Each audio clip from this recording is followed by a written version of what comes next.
Good afternoon, everyone. Welcome to Case Western Reserve University School of Law, as well as the Frederick K. Cox International Law Center for this very interesting and important program that we're happy to be part of. This is called Planting the Seeds of Violence, how U.S. involvement in El Salvador led to today's migration crisis. This is an outstanding program with some real outstanding individuals. I'm Steve Petrus. I'm the director of the Frederick K. Cox International Law Center.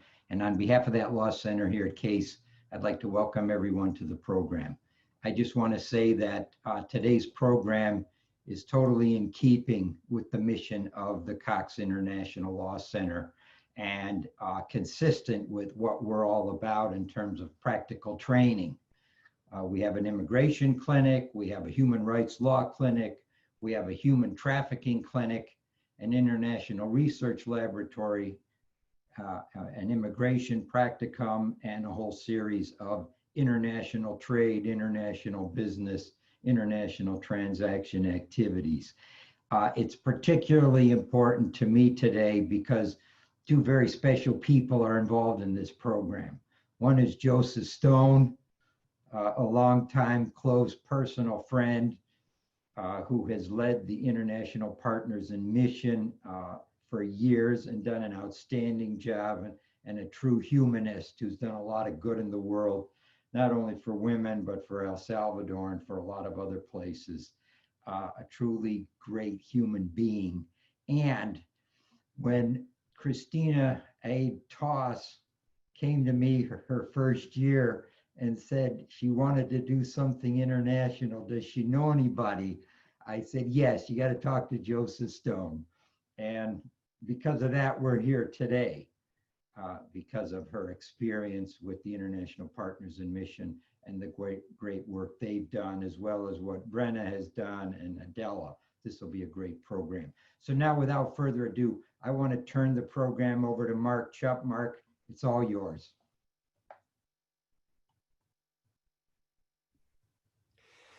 Thank you, Stephen. This is a great opportunity. I'm excited to be here. And I want to begin on Indigenous Peoples Day, recognizing the land in which we reside here at Case Western Reserve University.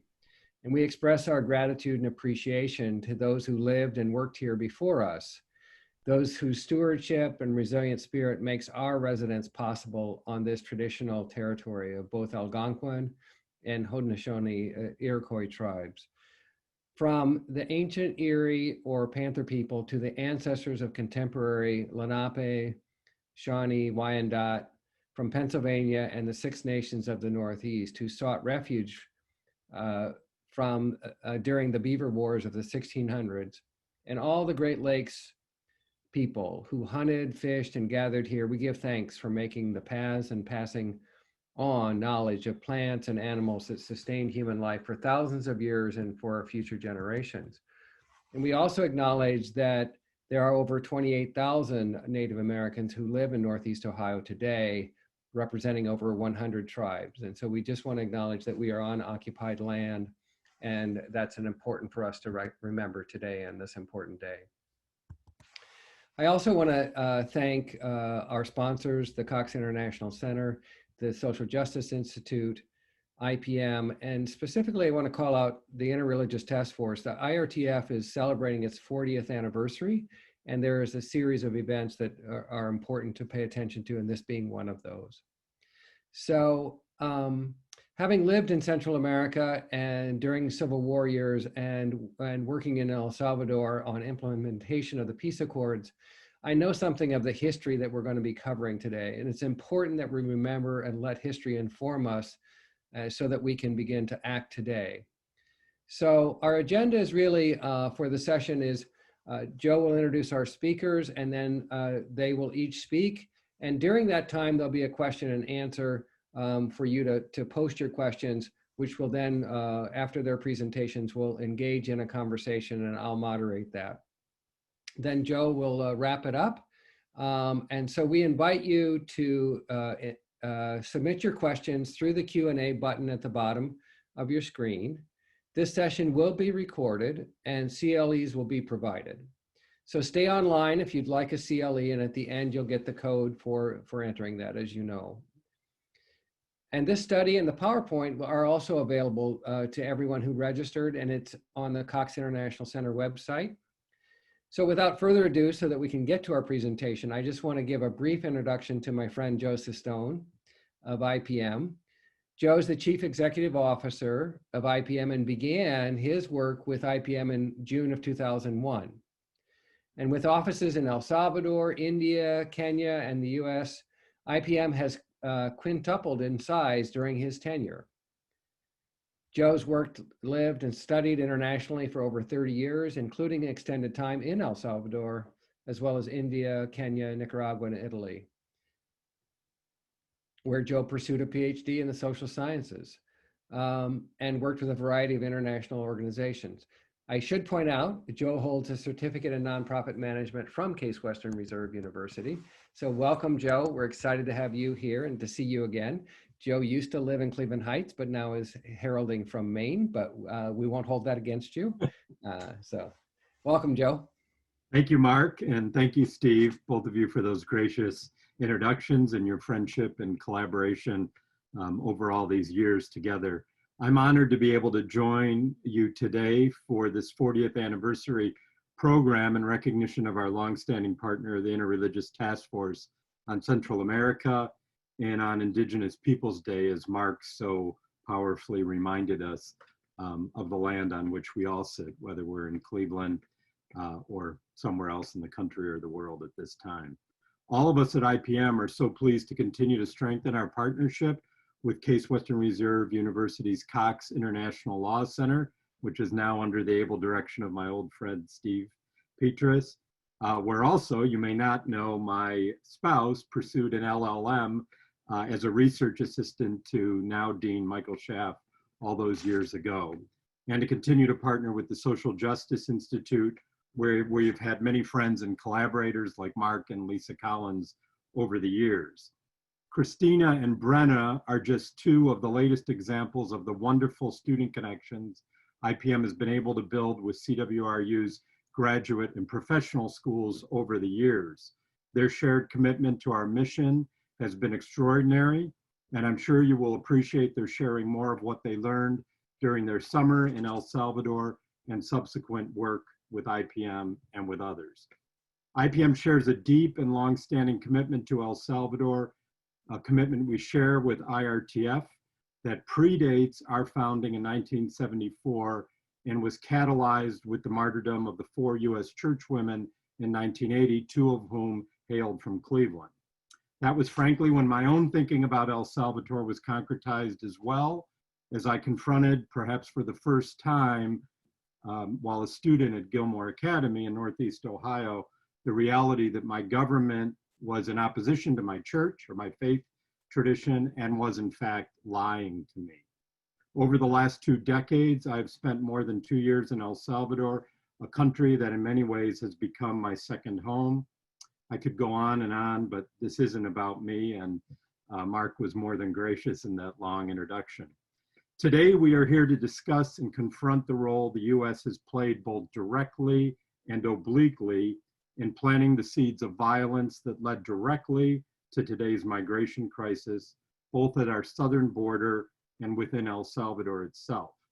While recently teaching a course at Yale on liberation theology and migration in the context of El Salvador, I reminded my students yet again this past year that there is perhaps no other nation in our hemisphere for which the US holds greater responsibility and, if you will, owes the greatest apology. From School of the Americas training of the murderers of Oscar Romero, the churchwomen, the Yucca martyrs, and 75,000 Salvadoran citizens, to election intervention and the export of MS-13, we have not only planted, but watered and cultivated seeds of violence. And yet many of us gathered here and on this call, and the organizations and the communities we represent have also continued to sow seeds of hope. That's what IPM and IRTF have been about, both of us, for more than 4 decades.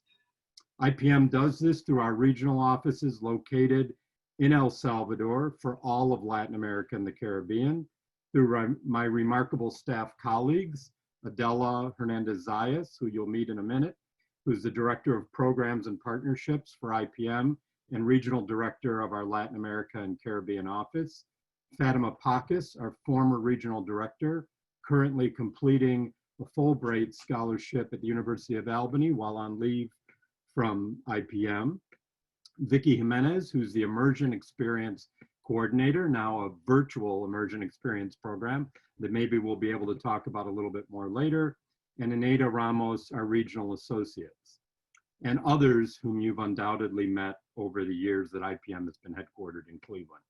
Our community partners around the country of El Salvador are as disparate as the groups that Christina and Brenna met with, from the UCA to the Maryknoll, from the National Water as a Human Rights Coalition to the Museum of the Revolution in Pekin.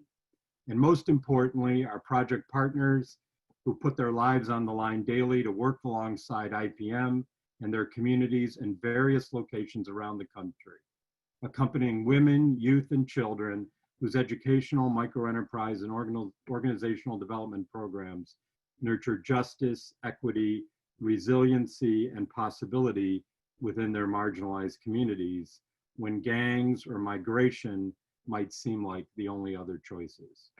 We all know the old adage that those who don't know their history are condemned to repeat it. Tragically, when it comes to El Salvador, the US continues to make the same mistakes over and over again. IPM and others like us stand for a different way of being in relationship, for planting seeds of hope whose fruit we can witness flowering each and every day. Seeds come in many forms, but it's through the seeds of this new generation of passionate activists, people like Adela, Christina, and Brenna, that hold the greatest promise for rebirth. Please join me in welcoming our presenters, whose bios you have access to, and thank you again for joining us this afternoon.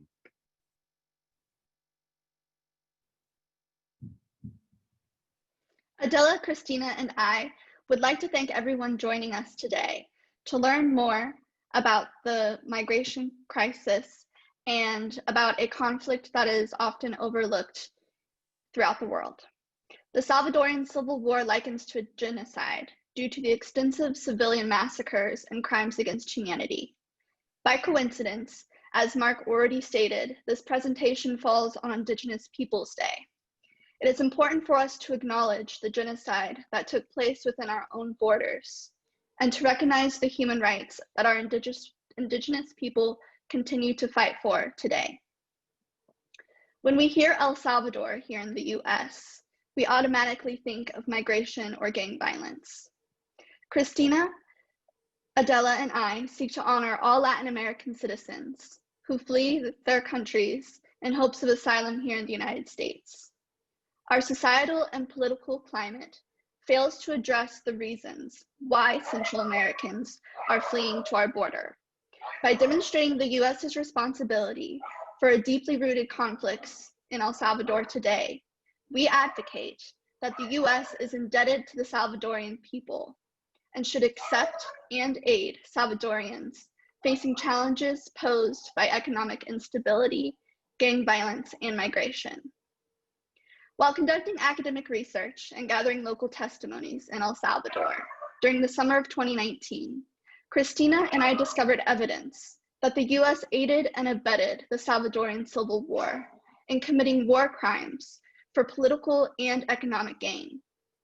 Information about Central American and Latin American citizens overall is constructed to diminish US accountability for Latin American conflicts, and we believe is achieved by biased and xenophobic news reporting, inaccurate statements by the Trump administration, and the policy of detaining immigrants, which violates national and international laws. Importantly, we hope to capture the resilience that Salvadorian people embody through the words of local testimonies and hope to inspire accountability. We can all learn from the courage of a highly misunderstood population that has nonetheless remained strong, while protecting and promoting human rights after enduring heinous war crimes and witnessing the worst of humanity. On the next slide, you'll see a quote. The quote before you was said by a guerrilla fighter Christina and I met in the mountains of El Salvador. Jose welcomed us into his home, gave us the little food he had so that we may travel back with lunch in our stomachs. And he shared an open dialogue about his time in the Salvadorian Civil War. The army wanted to exterminate the thinking and the idea of our rights in El Salvador. You exterminate the idea by exterminating the people, the women, the children, everyone, especially the children, because you kill the idea by preventing the growth of the idea. You kill the root to prevent the change. The catalyst for the Civil War began with an assassination of a beloved human rights advocate. Archbishop Oscar Romero, who was loved by Salvadorians in the rural regions of the country, was celebrating Mass at the Chapel of Hospital of Divine Providence in San Salvador on March 24, 1980. Near the end of Mass, a car stopped in front of the doorway of the chapel. A man stepped out of the car and aimed a rifle down the long aisle where Romero stood, preaching to the crowd of churchgoers. The church grew silent as a single bullet propelled down the aisle and hit Romero's chest. The crowd watched as Romero fell to the ground. Fellow clergy members and parishioners flocked to save him. The bullet entered his heart and Romero died instantly. Romero's death marked the beginning of the Salvadorian Civil War. He was a human rights advocate and a voice for the poor, speaking out against poverty, social injustice, and violence amid a growing war between left and right-wing guerrillas forces. Romero was among the priests who encouraged the poor to seek justice, and this made him a target. His assassination by an extreme right-wing politician was the final straw of numerous attacks against the human rights activist in 1980. It marked the beginning of a civil war that would plague El Salvador for 12 long years and kill 75,000 civilians. It's important to understand the difference between left-wing and right-wing forces. The left wing was comprised of mostly poor rural Salvadorians and leftist reformers. They radicalized to oppose the government and to seek justice and human rights. Farabundo Martí National Liberation Front, better known as FMLN, prepared the guerrillas to wage war against the Salvadorian state. Right-wing individuals, on the other hand, were mostly comprised of Salvadorian elites and military leaders. They forestalled the democratic process by holding fraudulent elections and using violence to suppress subsequent protest. There's a long history of unrest in El Salvador due to inequalities.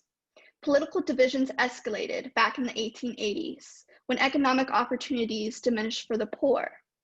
This is when the coffee market boomed in El Salvador. The market comprised of 95% of the country's income, but only 2% of the population, consisting of 14 families, controlled this wealth. This caused obvious tensions between the classes. In 1932, the Central American Social Party was created by banding together poor, rural communities and indigenous peoples in an uprising against the government, and this killed around 150 soldiers and non-combatants in Western El Salvador. The rural villagers and indigenous people were in a massacre known as La Matanza. As a result, the government-supported army responded with overwhelming force to the communist-supported rebellion, and this is when they conducted the massively disproportionate slaughter of 10,000 rural villagers and indigenous peoples.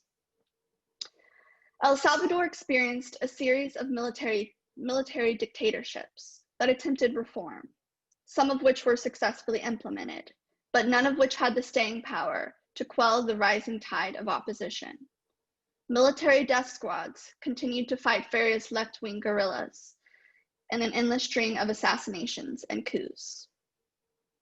Now, it's also important to understand US politics at this time that the Salvadoran Civil War began.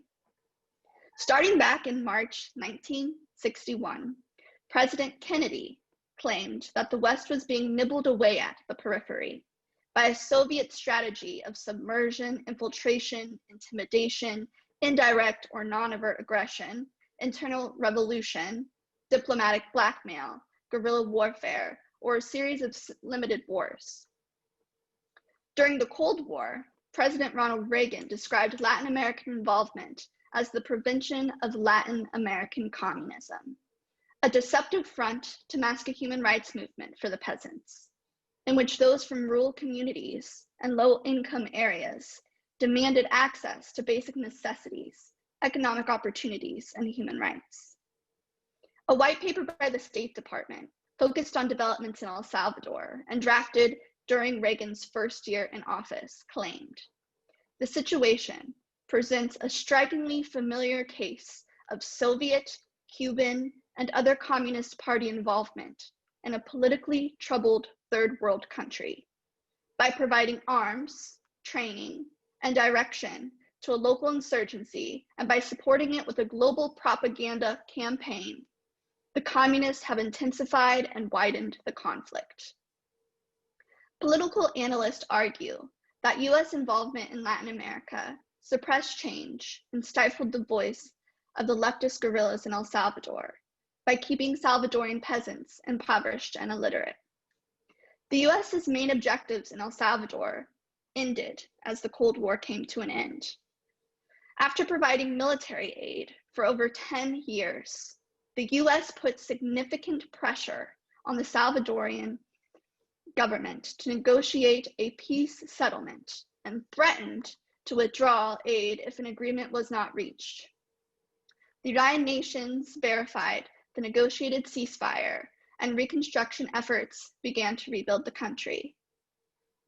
The UN Truth Commission report analyzed the human rights violations that took place during the Civil War. Now, over 1 million Salvadorians, a fifth of the population, were displaced because of this conflict.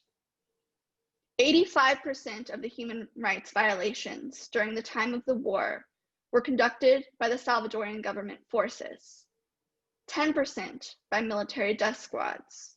That is 95% of civilian casualties attributed to US-supported Salvadorian right-wing government.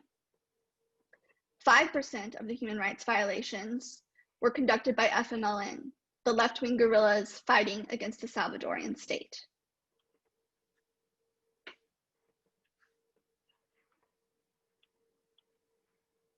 Now we're going to focus on specifically how the U.S. was involved in El Salvador and the aid and assistance they provided during the Civil War. So between 1980 and 1992, the U.S. sent more than $8 billion in military and economic aid to El Salvador during the Civil War. This averaged out to over $1 million per day. During the 1980s, El Salvador was the largest Central American recipient of U.S. aid and the third largest recipient of U.S. foreign aid overall, second only to Israel and Egypt. U.S. aid to El Salvador was not only limited to military funding. The Salvadorian army also received copious amounts of aid in weapon and strategic planning. Between 1980 and 1993, the U.S. supplied the Salvadoran military with almost 37,500 military-grade guns and nearly 270,000 grenades, making the country the #1 recipient of U.S. military hardware in the Western Hemisphere during the 1980s. Because of U.S. funding, the Salvadoran army grew from just 10,000 troops to more than 50,000 toward the end of the conflict. As Brenner discussed in the previous slide, the U.S. had disseminated propaganda to spread anti-communist ideology to the Salvadorians and to the worldwide stage. This not only increased fears and political divisions within El Salvador, but it also justified the use of any strategy, no matter how deadly, to defeat the guerrillas. Perhaps the most important contribution that the U.S. made to Salvador's military strategy was known as scorched earth. This military strategy was used in the Vietnam War by the U.S. military and was taught to the Salvadoran army during the Civil War.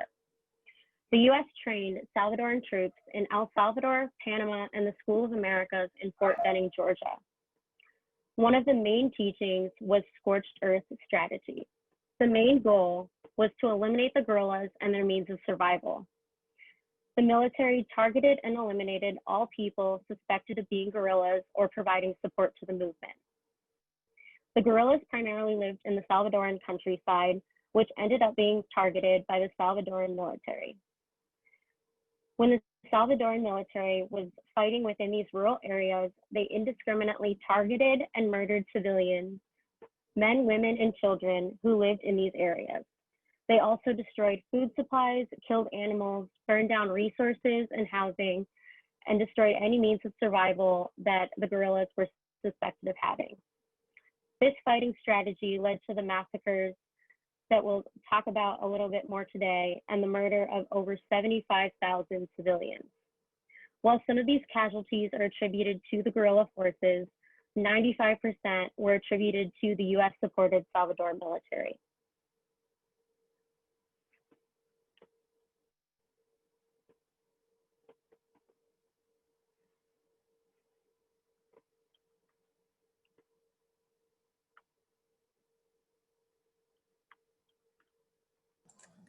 Brenna, you're on mute. Sorry, my dog was barking. Using the massacre of El Mozote as a case study, Christina and I have compiled factual reasons outlining how the US contributed and perpetuated in the violence against civilians during the Salvadorian Civil War. The largest massacre in the Salvadorian Civil War and all of Latin American history took place on December 11th, 1981, when over 1,000 civilians were killed in the village of El Mozote. Over 100 children were executed, their average age 6. The US trained and funded Atlacat Battalion of the Salvadorian Army surrounded the village of El Mozote and held every civilian at gunpoint. Men and young boys were separated and brought into rooms to be brutally tortured. Women and girls as young as the age of 6 were brought into other rooms to be raped. In the end, every single civilian was executed. A Salvadoran Civil War survivor reported, "The soldiers killed children. They killed the elderly. If they found a pregnant woman, they cut her stomach in half. They took the fetus outside of the woman and killed them both." This was a scorched earth strategy. During this time, El Salvador was receiving more military and economic aid from the US than any country except for Egypt and Israel. The picture before you is of Victoria. At first introduction, she wraps Christina and Adela and I in a warm hug and enthusiastically welcomes us into her cooperative, formed with 3 other women. I instantly notice the wrinkled smile lines the 4 women share and the energy that radiates off of their petite frames. I hear a rooster crow in the distance and the sound of the cooperative's community grinder. The smell of sweet corn fills the air, and I would soon learn that these 4 women offer their community hope and economic stability when the Salvadorian government failed to do so after the Civil War. As we sat around a wooden table eating sweet corn, Victoria shared, "I was close to one of the biggest massacres. My partner was 1 block away. He survived that massacre, but the corpses were everywhere. People were starving, so the armed forces told the people to get in a line in order to receive food. When the people were all lined up, the military killed them all." Victoria fought to survive the Salvadorian Civil War when she was only 20 years old. She lost 2 children during the conflict. Her first child only lived 4 days because of the stress of the war caused her breast milk to dry. Her newborn starved to death. I remember tears filling her eyes as she described finding a piece of cloth in the woods, and burying her child underneath the ground.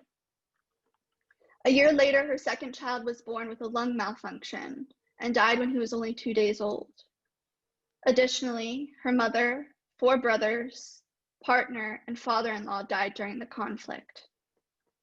Victoria witnessed the worst of humanity and survived the worst of humanity, but she aims to build a community grounded in resilience.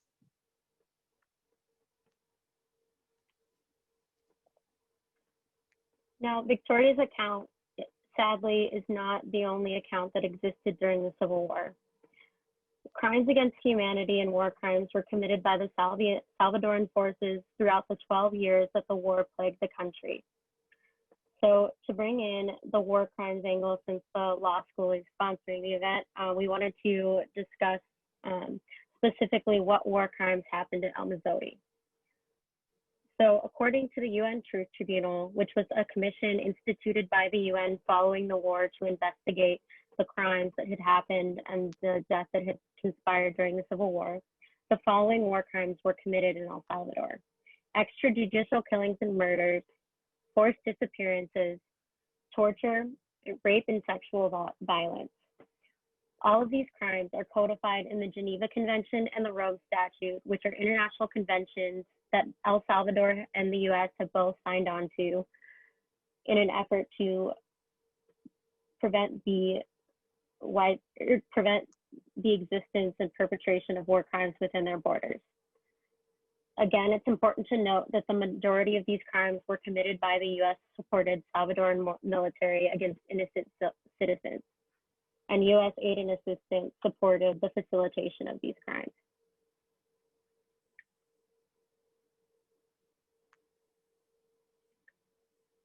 And just to provide a general framework of the international criminal law behind these war crimes. So international humanitarian law is primarily derived from the 4 Geneva Conventions of 1949, and it's supplemented by the additional protocols of 1977 related to the protection of victims of armed conflict. International humanitarian law distinguishes between international armed conflicts and non-international armed conflicts. International armed conflicts involve at least 2 states and happen in international context. Non-international armed conflicts are confined to the territory of a single state and involve a conflict between 2 or more different armed groups within one country. Since we are talking about the Salvadoran Civil War, we're dealing within the framework under international law for non-international armed conflicts. Therefore, we're dealing with the Common Article 3 of the Geneva Convention and Additional Protocol 2. The Geneva Convention, as I mentioned before, has been ratified by El Salvador, and therefore El Salvador has an obligation to follow them and has recognized that these crimes are war crimes and should not be committed in the context of armed conflict, including the Civil War. The Rome Statute and the International Criminal Court has codified these provisions under Common Article 3 as war crimes. Another important distinction in international humanitarian law is between war crimes and crimes against humanity. Both crimes occurred during the El Salvador Civil War, but it's important to note the distinction here. War crimes are committed during an armed conflict against soldiers and civilians, whereas crimes against humanity may occur in times of war or peace, but there are only instances of violence against civilians. And it's important to note that a fundamental principle recognized worldwide in international humanitarian law is all states that have signed on to the Geneva Convention and Rome Statute must make efforts to minimize any harm to civilians during an armed conflict. There's also an obligation to provide effective warnings to civilians to give them time to evacuate when a conflict is ongoing and when an attack is being planned. Therefore, El Salvador and the United States, as signatories to the Geneva Convention, are obligated to minimize civilian casualties during conflict. So now moving on specifically to aiding and abetting, which occurs when one country assists another in committing a war crime, a crime against humanity, or other violation of international law. We're going to discuss how U.S. aid and assistance during the Salvadorian War facilitated the commission of war crimes and crimes against humanity by the Salvadoran government. Aiding and abetting crimes have been prosecuted under the ad hoc tribunals like the Special Tribunal for Sierra Leone and the International Criminal Court against individual and joint defendants. These prosecutions applied specifically to persons and not countries. State liability is a bit of a different animal. It has been applied under the International Court of Justice's jurisdiction. Aiding and abetting under ICJ jurisdiction is derived from Article 2 and 16 of the Draft Articles of State Responsibility for International Wrongful Acts. Article 2 holds that a state has committed an internationally wrongful act when a state has engaged in conduct that breaches an international obligation. For instance here, international obligations that states have agreed to follow under the Geneva Conventions, like war crimes and crimes against humanity. Article 16, which we'll discuss in the next slide, lays out the elements that must be satisfied for a state or country to be found guilty of aiding and abetting. Although Article 16 has not been officially adopted by the UN General Assembly, in 2007, the International Court of Justice in the Bosnia genocide case explicitly held that Article 16 had achieved the position of customary international law. This means it's a principle accepted widely among nations, and there's an obligation in the international community for states to incorporate it into their international obligations. So aiding and abetting in the context of state culpability and country responsibility is internationally recognized in international humanitarian law. So moving to the specific requirements of Article 16, there are 4 elements that are laid out. The first is the assisting state, in this case the US, must give aid or assistance. So aid or assistance can range from military funding, providing weapons, facilitating land, facilitating training, really anything that causes or supports the crime to be committed. The second requirement is that there be a causal connection between the assistance and the crime that was committed in the state. So here, there must be a causal connection between US involvement and the war crimes committed in El Salvador. The third requirement is the state must act intentionally, which means the state must have an awareness that aid or assistance is facilitating the crime. And finally, the act perpetrated by the assisted country must also be wrongful if perpetrated by the existing state. Here, this means that both countries involved in the situation have to be bound by the international convention governing the law. So here, because the US and El Salvador are both signatories to the Geneva Convention, they are bound to the crimes laid out in that body of law. So looking at it within the context of this situation, we're really looking at whether the US acted intentionally and had knowledge that the aid and assistance that they were providing was supporting the war crimes committed by the Salvadoran military during the Civil War. So looking at a variety of different factors, and again, these are things we went into detail within our papers, so if you want to learn more, you can read through all of our legal analysis there. But looking at the factors, Al-Mazzotti was completed under the instruction and advising of the US military. US training specifically taught the El Salvadorian military scorched earth strategy, which specifically targeted civilians in rural areas and advocated for indiscriminate annihilation and destruction of any means of survival available to them. The Atalcat battalion, which was the battalion that was directly responsible from Al-Mazzotti, was trained at the School of Americas and actually completed the Al-Mazzotti operation as its first operation after completing the military course at the School of Americas. Furthermore, as we discussed already, the US provided military aid and weapons more than to any other country within Latin America, within the Western Hemisphere. And all of the weapons found at Al-Mazzotti were US weapons as verified by the UN Truth Tribunal that investigated after the war. In addition, all all of the US's military training and aid was justified under the guise of the Cold War and was subsequently used to justify the US involvement to defeat the communist threat in Central America. And finally, the US also disseminated propaganda to gain support for the attack and to justify whatever means necessary to annihilate the guerrillas and defeat them in the Civil War.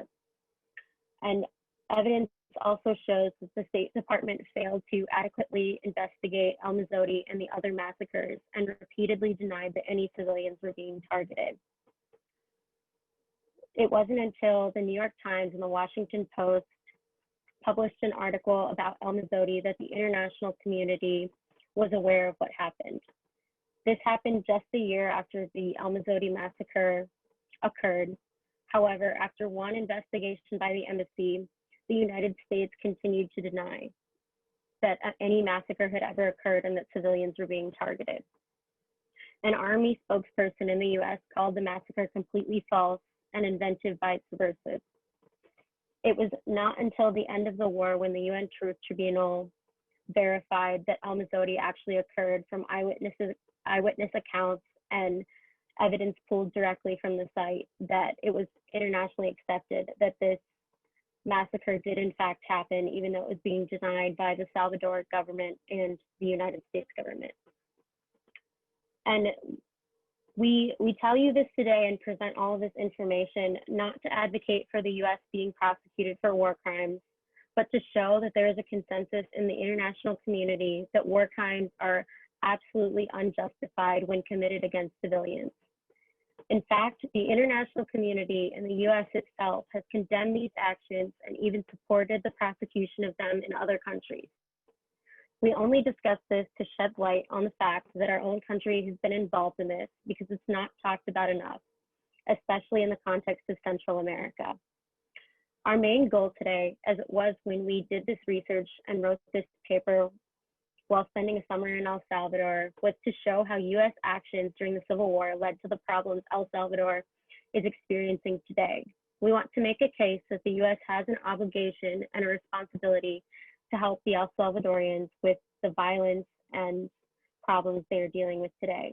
We also want to advocate that similar actions by the US are happening today in other countries, Yemen being a prime example with the weapons that the US is selling to Saudi Arabia to support the conflict there. Unfortunately, the problem of US interventionism and supporting conflict worldwide is a problem that exists from the time of El Salvador's civil war until today.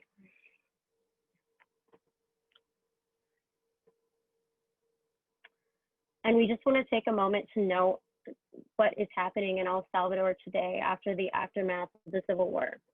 So originally, after the war ended in 1993, a law granted amnesty to all war criminals during the Civil War, which means that every general in El Salvador and every military officer who committed war crimes was granted amnesty and not prosecuted for the 75,000 civilian lives that were lost.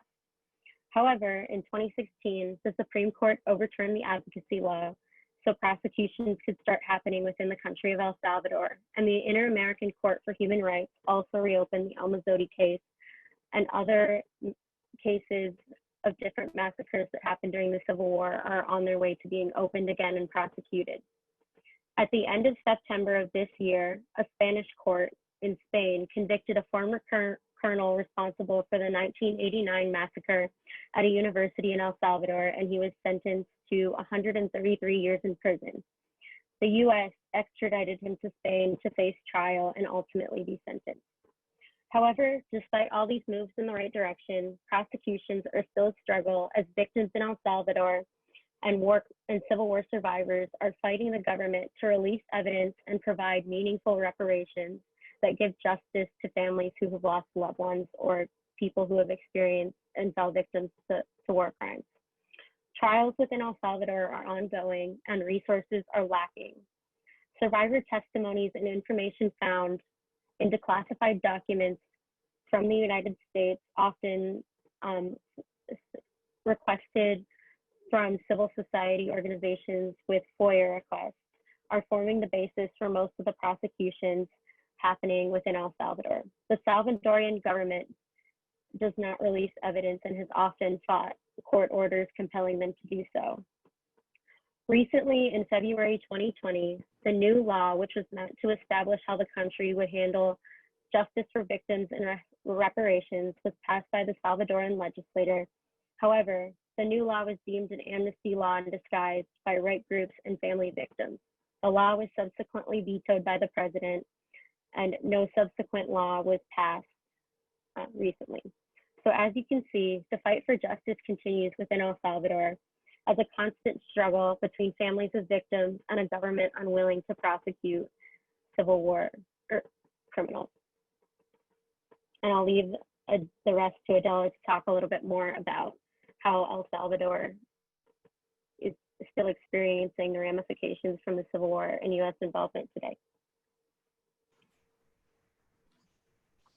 Hi, thank you. And it's a pleasure for me to be here. And I think it's very important to have these spaces to discuss more about what happened in our history, just as Joe mentioned at the beginning, so that we as a country, as El Salvador, but also you in the United States, and we all together as human, do not repeat the history again. And so I would like to talk about the ties between El Salvador Civil War and migration crisis today. And I would like to start mentioning that migration from El Salvador is shaped by a history of civil unrest, external interventions, and deeply rooted social inequalities.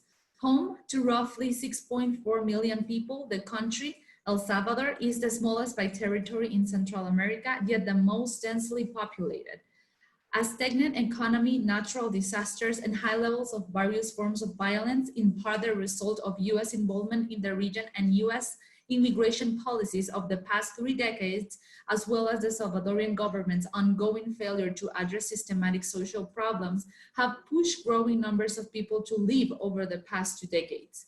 Over the past century, Salvadorians have moved across the world, though today most by far live in the United States. The nearly 1.4 million immigrants from El Salvador, representing 1/5 of its population, account for the second largest Latin American group in the United States after Mexicans.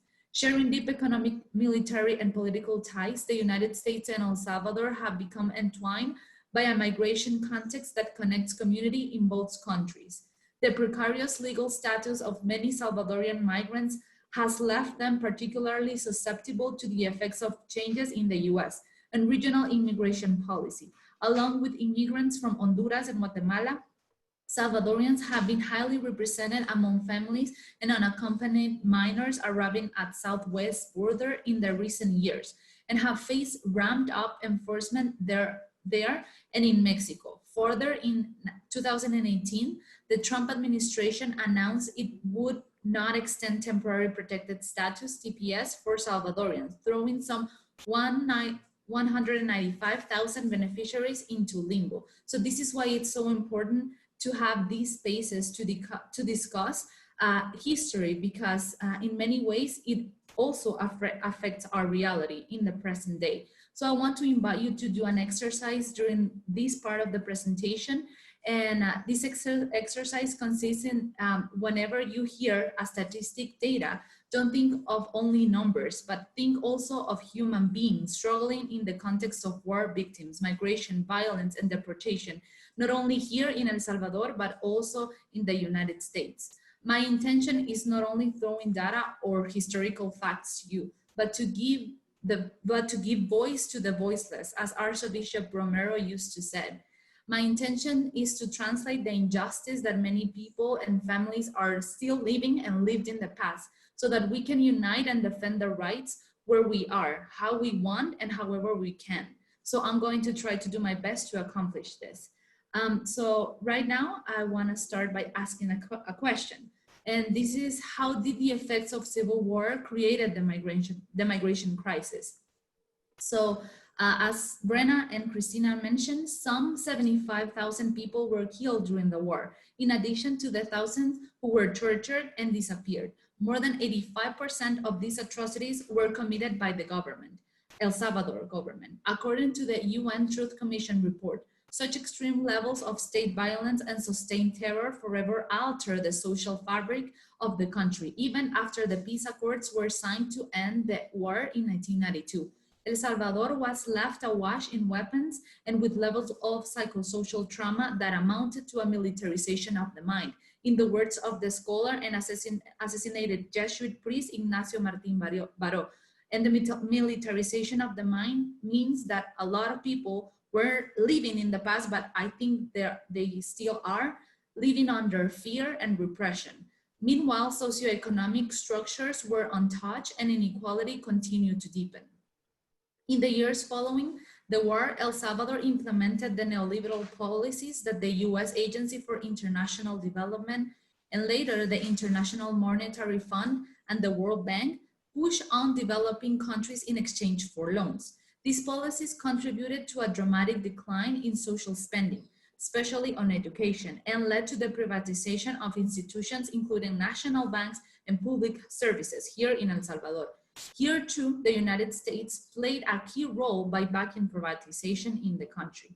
In January of 2001, the country adopted the US dollar and its official currency, which contributed to the lowest growth rate seen in El Salvador during the last 60 years. It also helped make everyday life for more than 85% of Salvadorians more expensive and basic needs nearly impossible to meet. One of the most vulnerable populations in the country was and still is youth at productive ages. The society expects from them to educate themselves, to work, to produce and sustain the economy of the country. But for many years, 7 out of 10 young people are ninis, which is a term that refers to someone that doesn't work or doesn't study either. And this is the young people in my country are ninis not because they don't want to study or they don't want to work, but for the lack of opportunities that all these social inequalities have created. It's not a surprise then that people that migrate the most to the United States are young people from 18 to 35 years. People doesn't leave because they want to. In El Salvador, you migrate because you want to escape from poverty and violence in all its forms. So right now, I would like to continue my presentation and talk a little bit about civil war, migration, and gangs, and how they relate to each other. So in the 1990s, scene in El Salvador was just emerging from the dynamics of civil wars whose peace accords were signed in 1992 in El Salvador. At this time, the priority in social problems was not war, not migration or gangs. Now time has passed and some studies have been accumulated. We now have the challenge of explaining the emergence of these phenomena and answer the questions. How did the gangs come about after the US sent home civil war and natural disasters refugees? To clear up this question, we must take into account 3 elements. The first one is the growth of Salvadorians' migration to the United States. The second one is their situation over there, the social dynamics of gangs and in that country and the deportations. And so firstly, Salvadorians, to talk about Salvadorians in popular sectors of the United States, Salvadorians have a long history as migrants that can be traced back to the late 19th century, when poor peasants who sold their labor at low prices for farms and coffee plantations. Over time, the excluded sectors of this country have perpetuated their migration trend in search of work and better life conditions. The Human Development Report published by the United Nations Development Program in 2005 and entitled A Look at the New Us, the impact of migration clarifies that towards in the 70s, people began to migrate outside the country's borders and their privileged destination was USA. Probably in these times, migration was characterized by people from the countryside but mostly from the city. fleeing the war that was looming as a conflict of great proportions. The study confirms that the level of schooling of those who came to the United States decreased around the 1990s, which may indicate an increase in the migration of popular sectors. Those who came to the United States in the 90s and early 2000s settle among the less well-off sectors of the society in the United States. With the data produced by the US Census Office in 2010, the integration of Salvadorians into the popular sectors can be confirmed. First, out of every 2 Salvadorians living in the United States, only 1 does not have healthy insurance. So we speak then of a population with little protection against the risk of disease or accidents, which directly influences a low quality of life. Another piece of information that can be explored is of the places where they live. According to this source, a little more than half of the population lives in the houses of 1 unit, which gives indications of the overcrowding that large families can live. A third piece of information is the year of construction of their homes. So 55.3 of the houses where they live were built between 1940s and 1960, which shows that they have old houses with high probabilities of deterioration and maintenance difficulties. So this shows us how the quality of lives of Salvadorians that migrate during those years. It is from this integration to the popular sectors that the relationship with the gangs was born. America is a country, well, the United States is a country where young men from working class neighborhoods have historically resorted to gang formation. These groups are common in impoverished neighborhoods characterized by overcrowding. The type of crimes they comment on, their dangerousness and frequency are determined by the size of the group, its hierarchical complexity, and the links it has or not with organized crime. In the United States, the phenomenon has a marked ethnic trait and has historically been related to the largest groups of migrants that were integrated into precarious spaces of society. Throughout the 20th century, gangs have been detected throughout the country. However, the phenomenon is concentrated in 3 cities. New York, where it initially manifested itself with European immigrants and at the end of the 19th century. Chicago, where it stood out in the 1930s in its relationship with organized crime, and Los Angeles, more recent emergency. Los Angeles is one of the cities with the highest recurrency of El Salvador migrant population, has a long tradition of gang formation. Multiple studies mention that these type of organizations can be documented since the 19th century. Gangs have been at the center of what the culture and have shaped it since the second wave of Mexicans in the 30s. The Mara Salvatrucha, or MS-13 at the Barrio 18, were born in this cultural context. Both are gangs of relatively recent formation in the Los Angeles panorama.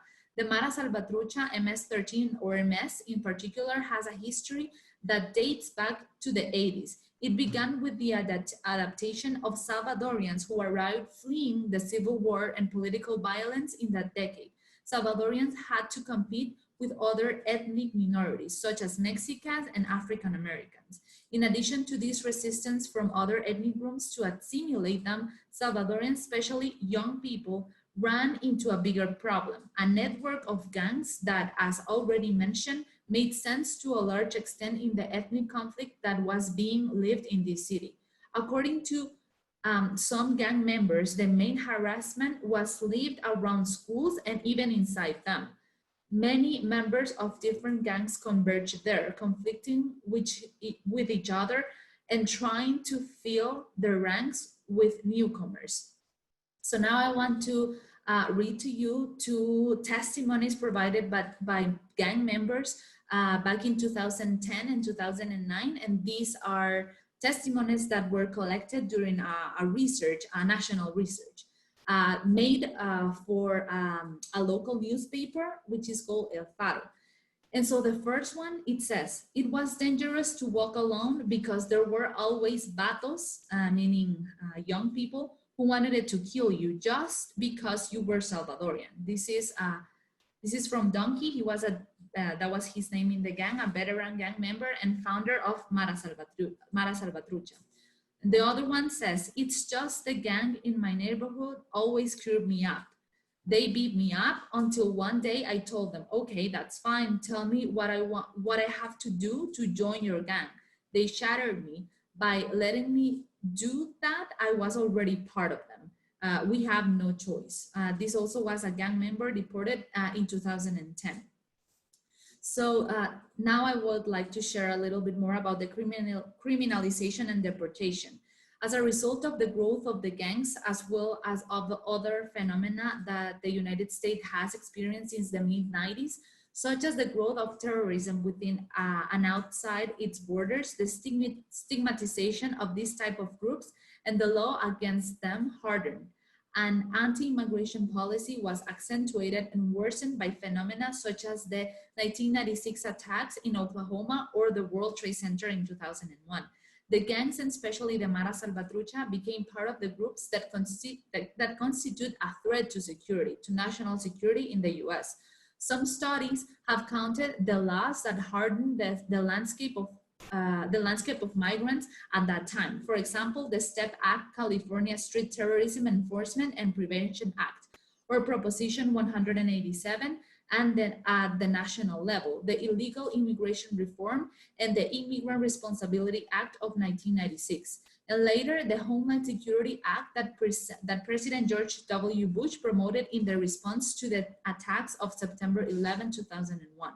As a result of this process of tightening of the law, deportation and incarcerations grew exponentially since the mid-90s. According to figures from the Department of Homeland Security in 1993, 2,117 Salvadorians were deported for 2003. That number had more than double in 2009, with 5,561 people. And then in 2010, it was 10 times higher, with 20,849 citizens of El Salvador deported. It is significant to note that the official records show that the vast majority of people deported in these years have not a criminal record. So how is the US responsible, and why should we help now? This quick look at the migration of Salvadorians to the United States shows how the social conflict in the northern country is related to our countries also. From here, parallels can be drawn from future topics, for example, about how the popularization of gangs in Central America coincides with the growth of deportation and stigmatization generated in the US. Or the phenomenon of gangs can be focused on gangs as a problems that arise in the relationship of two countries and not as a uniquely in Central American problem. It is important to delve into these types of connections in a way that allows us to generate a critical approach that makes visible how certain social problems that we face in Central America are intimately connected with the social dynamics of the US. It is migrants themselves who, with their work, show us the need to analysis that transcend national borders. It's important to see beyond our immediate reality. And I want to finish with a quote that Elana Silberg wrote in a research that she made.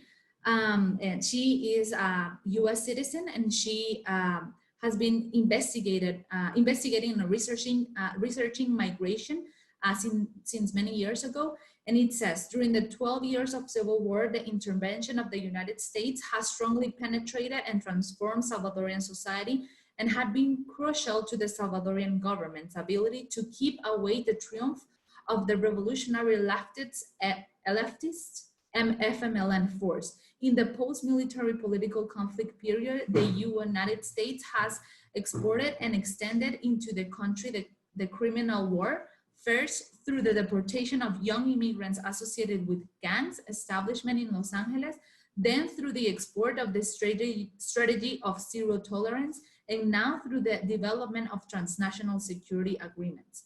Therefore, Elana Silberg believes that the current gang and migration crisis has been a product of protected regional political structures and the relationship between Latin America and the United States. And so As Joe was mentioning in the beginning, we know that the United States and the government intervention in our country planted seeds of violence, but we are also now wanting, through many social work and through our project partners in our organization at IPM, are trying to plant seeds of hope. And one of the I think one of the things that we as a staff and as a whole organization are mostly proud of is the work that the project partners do, not only in Latin America, but all over the world. And I think a great way to start advocating for all these people is to feel their injustice and to see their reality and to see their struggles, their pain, but also to see everything they do for their community, for their families, and for themselves. And so I would like now to share with you a very special program for us in IPM, which is the immersion experience program and model. And so here at IPM, we believe that the immersion model stands apart from the traditional service or volunteer trip. Our approach focuses on a person-to-person cross-cultural exchange as the best avenue for building a more just and peaceful world. In every case, our immersion experience seeks to be as community-friendly as possible. We focus on this person-to-person exchange. IPM's immersion experience is not a service project. The goal is to expand the participants' worldview by walking in solidarity with the local communities. By meeting and living with these individuals from across our global community, participants provide the greatest service there is, being present to listen and learn from their hosts. Participants' role are to share their compassion and to share themselves. By exposing the past and current sociopolitical conditions from a variety of perspectives, IPM immersion experience allow participants to learn from our local friends what faith means to them, how their program develops, and improve their community and about the local culture while taking in the sights, sounds, and foods of the country. So we know with this COVID world pandemic, it's very hard to travel.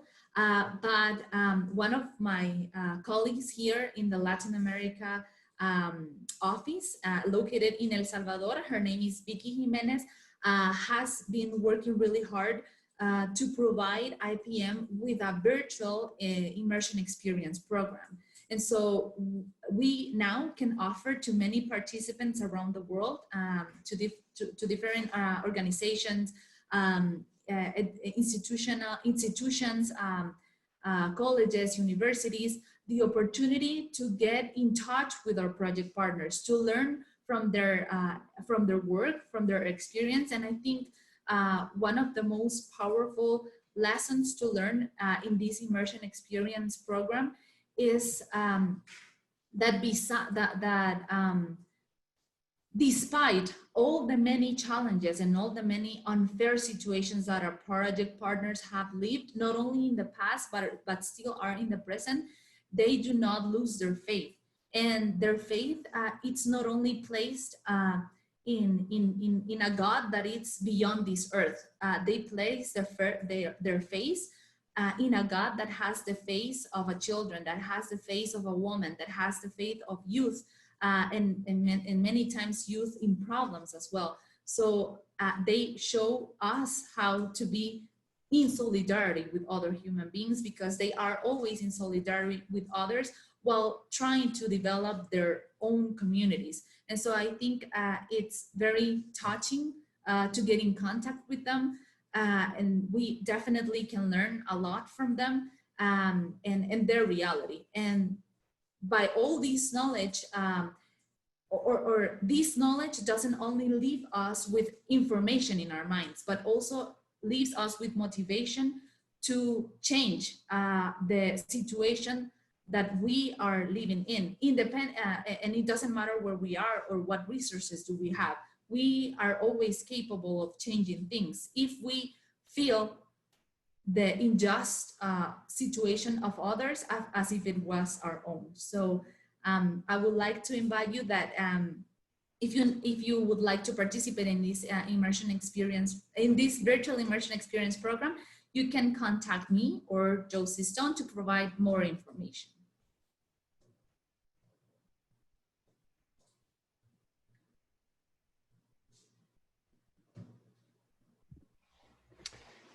Okay, thank you, Rena, Adela, and Christina. This has been fantastic. A great presentation and presentations.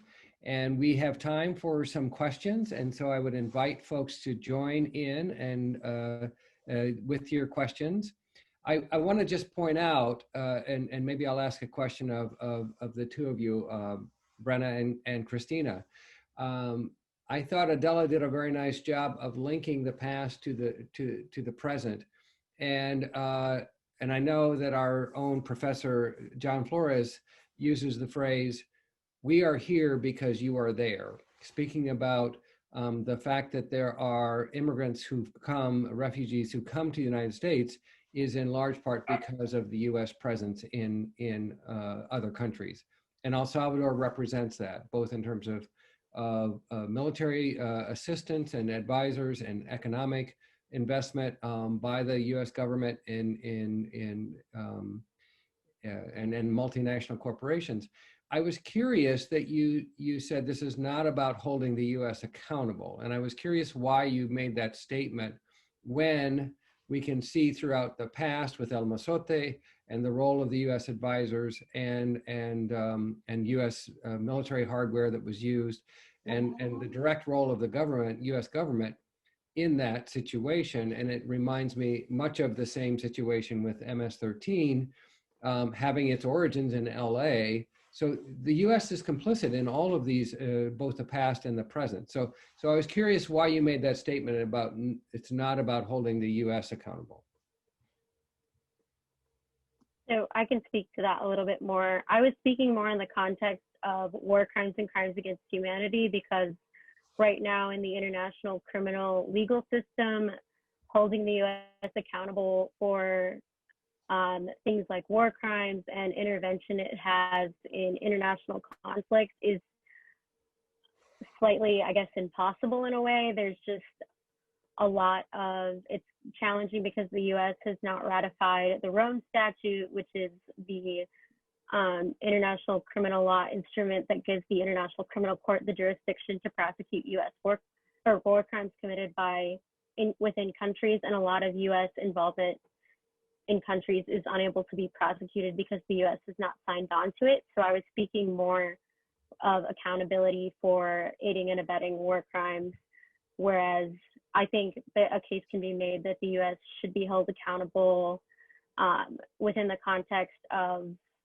foreign relations and other nations. But for war crimes specifically, there's just not enough resources in the international system and enough willpower to actually prosecute the United States for aiding and abetting war crimes in a literal sense. But I think within the international community and within academia, within citizens in the US, I think that we can hold the US accountable in different ways by, one, researching these issues, understanding how our country has been involved in cases like this, not only in El Salvador, but other countries in Central America, and also we've been involved in countless other conflicts in the Middle East and Africa, and all like those forms of international intervention. And I think that there are ways to hold the US accountable within the international system, and specifically trade measures that other countries can place upon the United States. But it's just, the problem now is, one, lack of awareness and lack of international willpower to do so. So there are ways to hold the US accountable in our own lives, and there are ways internationally. It's just a problem of willpower.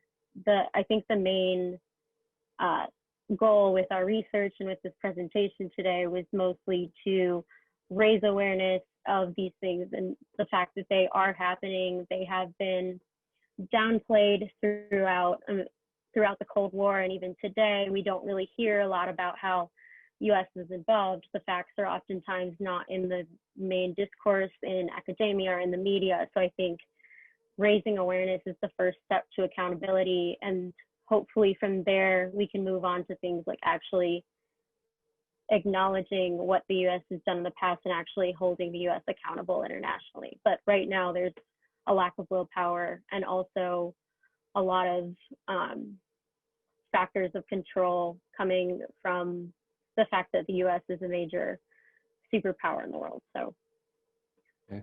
I meant it in that context. Thank you. There's another question related. Usually when the U.S. is in an area, it is due to some type of resource that it wants. Other than ridding the hemisphere of communism, was there any other excuse for the U.S. involvement in El Salvador? Profit off of weapons, for sure.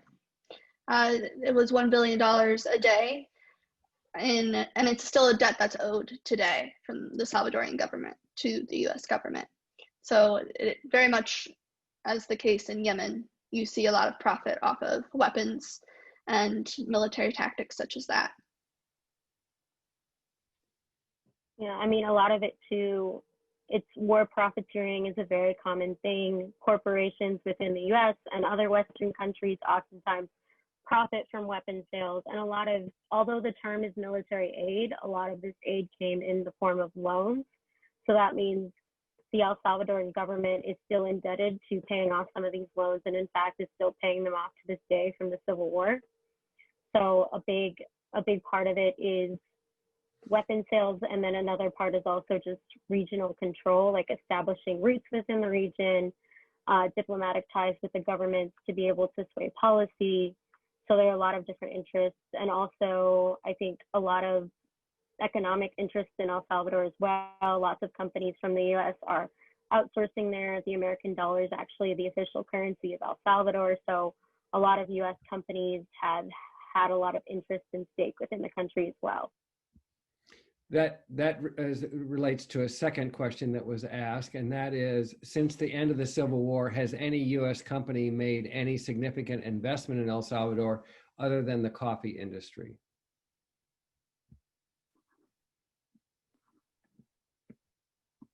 I can speak to that a little bit, but the corporate investments in El Salvador is a bit out of the purview of my background, just coming from law school.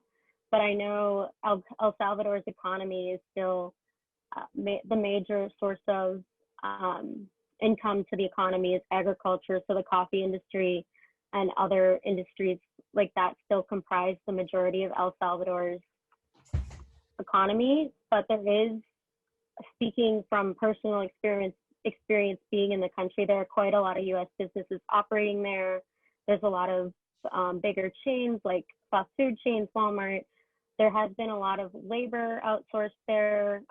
There's a lot of production that's happening there and things like that. But I don't know if maybe Adela can speak to anything from her personal experience living within the country, maybe.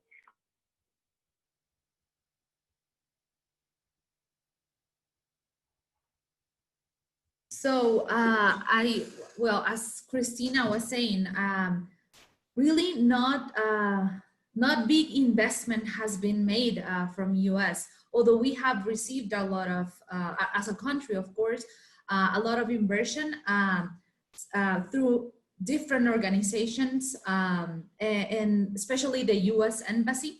But other than that, the US is not investing in this country because they have taken all our resources from us. And so that's why we say that the one thing that we export the most now are migrants. You know, we used to export cotton, we used to export coffee. We were a country that was based in agriculture, and we had foreign investment in our country, not only from the US, but from other countries as well. But since the war, since the economy is so unstable in the country, of course there is investment, but not significant investment. And so, yeah, I would say now the one thing that we are exporting significantly are migrants, and they remit, and they gives, and they sustain the economy of the country with the remittances, which has a big level of percentage in the PIB, I think it's called in English, from the country, which is of the income that our country receives. Yeah, so I would expand it even a little bit more to say not just migrants, but labor. And so there is the remittances that come back are one of the largest forms of the largest source of revenue for the country in terms of GDP, but also the maquilas, which is an interesting thing because those are, if you know those, are factories that exploit the labor of Salvadorans without following the Salvadoran labor laws or the US labor laws. And so they're in these free zones where people are working, producing clothing and things like that at the expense of safe labor conditions and things like that. So labor is exploited in El Salvador, and then it's also exploited here as well, but through the migrants, yeah. We have maybe time for one more question if someone would like to ask one. And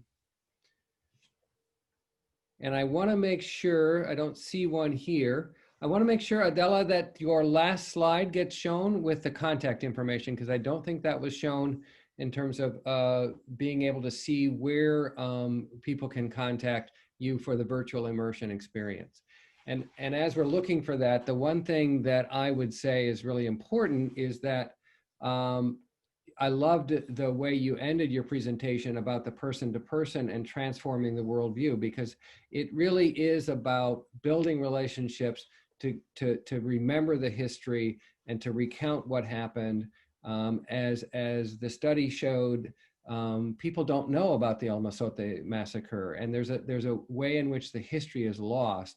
And so by forming those relationships and learning the history and building that connection, I think we reestablish the need to create justice in El Salvador. So do you have it there, Adela? Yeah, sorry, Mark, I'm looking for it because I didn't see it on the presentation either, but I'm gonna share my screen in a minute.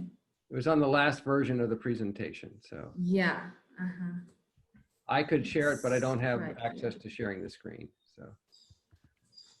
Oh, no problem. I found it.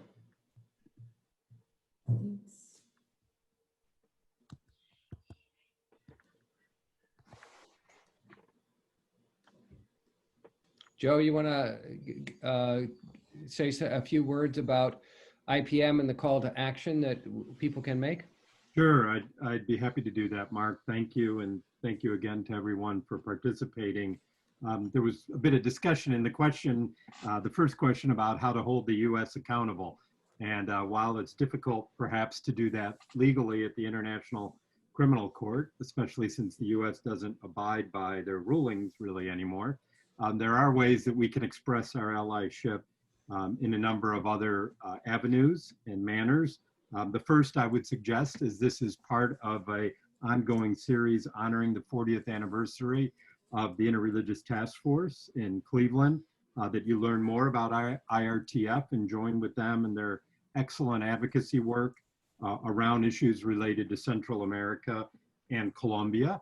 You could certainly join IPM in the spirit of building the kinds of relationships, cross-cultural, person to person, people to people, if you will, that Mark just mentioned through the virtual immersion experience program that our colleague Vicky Jimenez is now coordinating in lieu of being able to actually travel to El Salvador anytime soon.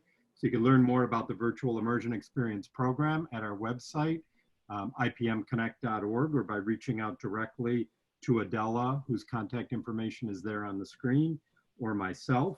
If you're interested in getting involved with refugee work locally in Northeast Ohio, Cleveland's Refugee Collaborative is a wonderful resource for that kind of activity and related programming and welcoming newcomers and increasingly advocating for policy change around refugees, forced migrants, and even immigrants who are currently unable to get to Cleveland or even the United States.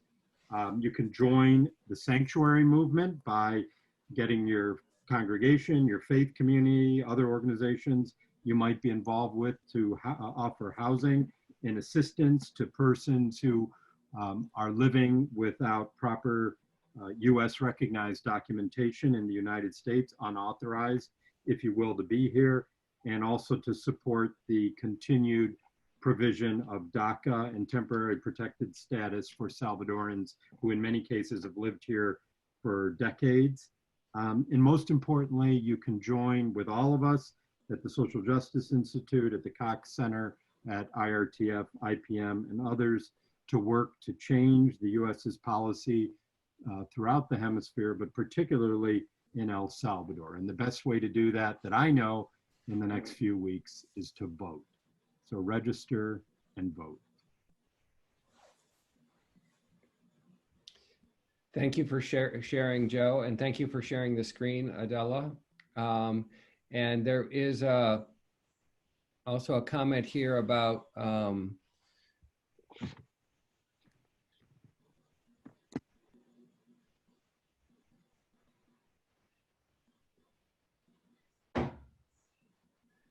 You're referring to, there was a comment about the BLM. Yeah, no, it was the one about the corporations who profit from arms sales and the influence. Is the interference that corporations who profit from arms sales somehow influencing the US government? It's hard to wrap your head around to think a war would start based on a few corporations. But I think the slide about the Cold War has to be brought into this context as well, because it was really a much larger, the civil wars in El Salvador were played out as a way in which they were part of a larger world conflict, and so the fact that Nicaragua had become their revolution had succeeded in overthrowing a dictator. I think there was a tremendous fear that on the part of the U.S. that El Salvador would follow the same, and then you would have at least two countries in Latin America besides Cuba tied to a Soviet bloc country. So it was a part of that larger Cold War that led to the huge investment of resources. Might be interesting, Mark, also to point out that relatively recently, Rudy Giuliani's company was paid by the U.S. government, I believe through USAID, to provide police training in El Salvador. So you can take with that. Yes. Yeah, the process continues. Yes, yes.